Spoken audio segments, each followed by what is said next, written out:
কোথাও যেতে আমার নিমন্ত্রণ লাগে না, ছুটে চলে যায় যখন যেখানে ইচ্ছা হয়।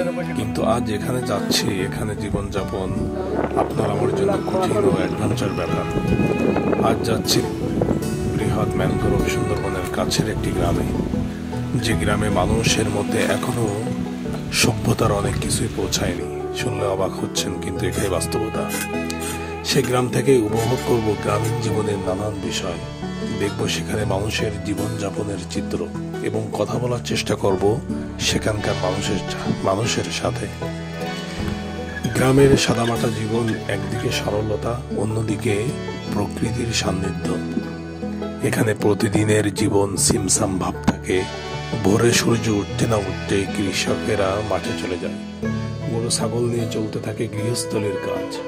গ্রামের প্রকৃতি অতি মনোরম, সবুজ ক্ষেত, নদীর কলতান এবং খেলার মাঠে ছেলেদের হই হই।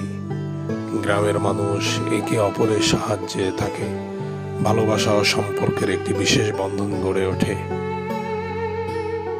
মারার কারণে ঘেরের যে খাবারটা নষ্ট হয়ে যায়, আর কৃষি শ্রমিক খাবার তৈরি করে, পানির দূষণ মুক্ত করে। আর ওই চুনটা বেশি পাওয়ারফুল। ওই চুনটা মারতে হয় সিজনের শুরুতে, মানে ওই প্রথম একদম শুকনো মাটিতে মারতে হয়। আচ্ছা আচ্ছা আচ্ছা, বুঝতে হবে তো আগে শুকনো মাটিতে মারা দিল না। ওই চুনটা ঘের যখন প্রস্তুত করব তখন একবারই মারতে হবে। আর একান্ত দেখতে হবে যখন পানির আর কায়দা নেই, তখন ওই চুনটা মারতে হবে। ঘেরের মাছগুলা কক্সবাজার থেকে যশোর হয়ে আমাদের এই খুলনাতে আসে। তো মাছগুলো আসলে বিমানে আসে। তো ওদের আবহাওয়া আর আমাদের এই খুলনা সাতক্ষীরার আবহাওয়া তো এক না। এটা হচ্ছে নোনা এলাকা, লবণাক্ত পানি। তো এই মাছগুলো সর্বপ্রথম হচ্ছে নার্সিং করা হয়। এখানে ছোট করে এই যে নেট দিয়ে ঘেরা দেখছেন, এখানে হচ্ছে মাছগুলা থাকবে। তারপর পানির সঙ্গে যখন অ্যাডজাস্ট হবে তখন আস্তে করে ছেড়ে দেওয়া হবে। প্রথমে এই পানির সঙ্গে অ্যাডজাস্ট হবে না, অ্যাডজাস্ট হবে এবং এখান থেকে অল্প অল্প জায়গায় এদেরকে খাবার দেওয়া হয়। এই খাবারটা এখান থেকে খেয়ে এরা একটু যুদ্ধের ময়দানে যার জন্য প্রস্তুত হয় আর কি।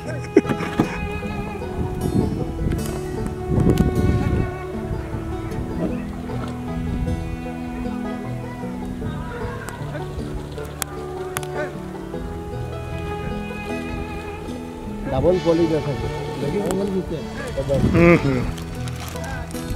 এই যে পলি সব গাটার ঘেরের ভিতরে ফেরা যাবে না। গাটার কোনো সময় ঘেরের মধ্যে ফেরাবে না। ফাটি যায় তো একটা আছে একদম ফ্রেশ, আর একটা আছে কাকার এক পলিতে তো 5000 মাছ না, 5000 5,500 আজকে মির 5200। বিসমিল্লাহ। আচ্ছা, এর মধ্যে অলরেডি আছে কত? এর ভিতরে 50,000 আছে। কালকে 60,000, 50,000 ধরে।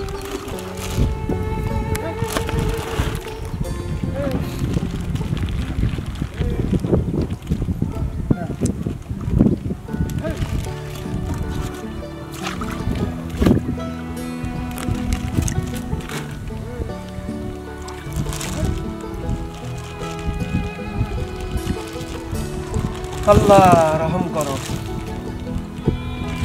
কিন্তু যে 2 গুণে আমার বেশি মাছ পারবো, সেই 2 গুণে মানে বেশি আছে। এর ভিতরে ভালো কিছু আছে, মাছের সাইজ হোক। হ্যাঁ, এর আগের করে কিনা হয়েছে 1 লাখ। এই পানির আগের করে দেওয়া ছিল কেন বলছেন? আগে যে মাছ মাছ আলু নামাইতে হয়।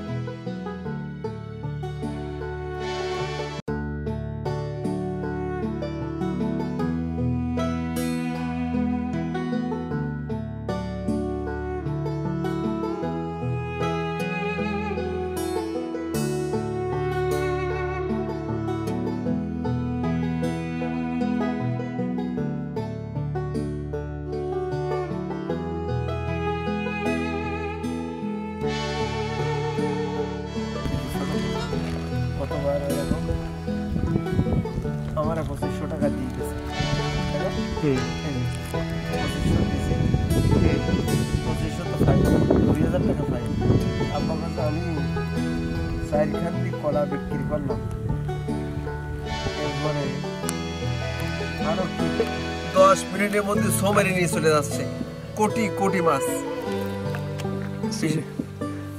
আসলে বিষয়টা বুঝতে হবে। এই দেখো হ্যান্ড ক্যাশ দিয়ে দেয়, মাছ পাওয়া যাচ্ছে না। মাছ দেবো 5টা, দিল কয়টা?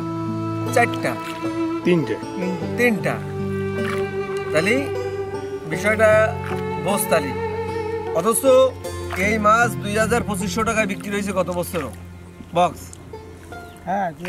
আর চিন্তা করা যায়। আরে এখন তো কমিছে এই মাছ। আমার কত দিয়ে কিনতেছি জানিস? 8000 টাকা বক্স। তাহলে আমি ব্যবসা করবো কিভাবে? দাঁড়া, 8000 টাকা, 9000 টাকা, 10,000 টাকা বন্ধ হয়েছে এই বছর। নোমান ব্যবসা করবো কিভাবে? তাও তো আল্লাহর মধ্যে মাছ ফুটতেছে আপনার। তুই আশপাশে যার কাছে জিজ্ঞাসা করবি আল্লাহর মধ্যে।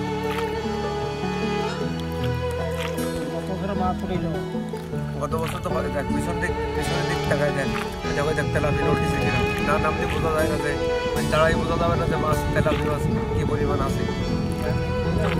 দেখ প্রচুর মাছ কমাতে হবে আপনার। পিছনে দেখ মাছ আপনার কমানো, দেখ টাকায় দেখ। এই মাছ আপনার কমানো লাগবে, তাহলে তো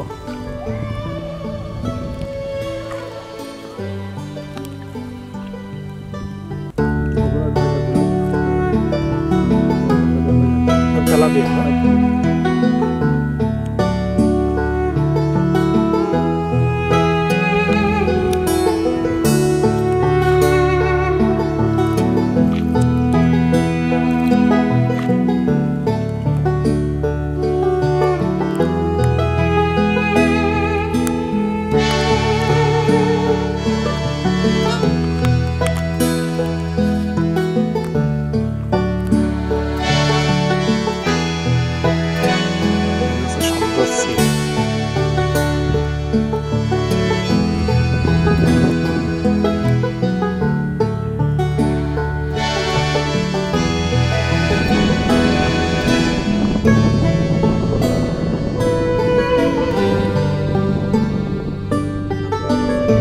উৎসবের সময় সবাই মিলে আনন্দ করে। পিঠা উৎসব, নববর্ষ বা গ্রাম্য মেলা, সবখানে আছে একযোগে উদযাপন। সাদামাটা হলেও গ্রামের জীবন মাঝে মাঝে কিছু চ্যালেঞ্জের মুখোমুখি হয়। জলবায়ুর পরিবর্তন, কৃষির সমস্যা, এসব বিষয় জীবনযাত্রাকে প্রভাবিত করে। তবে গ্রামের মানুষের ইচ্ছাশক্তি এবং একতার চেতনা সবকিছুকে অতিক্রম করতে সাহায্য করে।